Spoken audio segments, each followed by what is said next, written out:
The gifts were then taken to Nicea, which was the temporary capital of Byzantium. But then after the Crusades fell, they were taken back to Constantinople, and they stayed there until it fell to the Turks in 1453.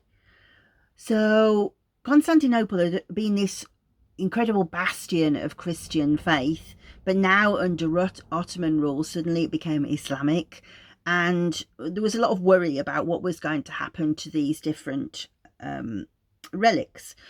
So enter Princess Myrrh of Serbia, daughter of the pious despot ruler George Brankovic, and Christian wife of Sultan Murat II.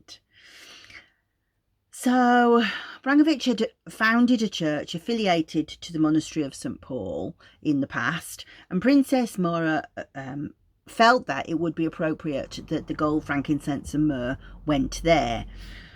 But she was worried about the safety of them, so she decided to travel with them there herself. And according to the traditions of Mount Athos, Myrrh sailed to the country, and then approaching the monastery from the port, she had an apparition. So women were allowed to enter, they're not allowed still, onto the Mount Athos. It's a place for holy men. And this apparition of the Holy Mary herself, Mother of Mary, appeared before Myrrh. And so she impeded her journey, and she said, I'm going to bring the monks down to meet you, which she did. And the princess delivered these beautiful gifts and this fantastic box to the monks and the fathers of Mount Athos, so the sanctity of the place was preserved. And the monks placed a cross to show where Theotokos, Mother of God, appeared, and it remains there even today.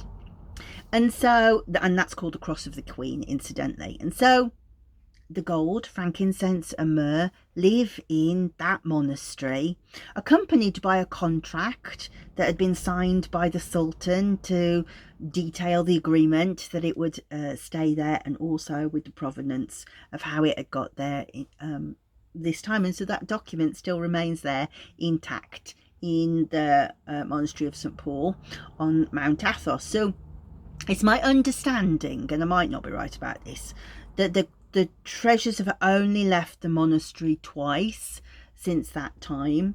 Once they were taken to Athens after the 1999 earthquake to raise money for the victims and to strengthen people's faith. And then in 2014 they went to Ukraine and to Belarus. And that was the first time that they'd left Greece in 600 years. But other than that, they rest in silence, still visited, still prayed over and venerated by the monks at Mount Athos.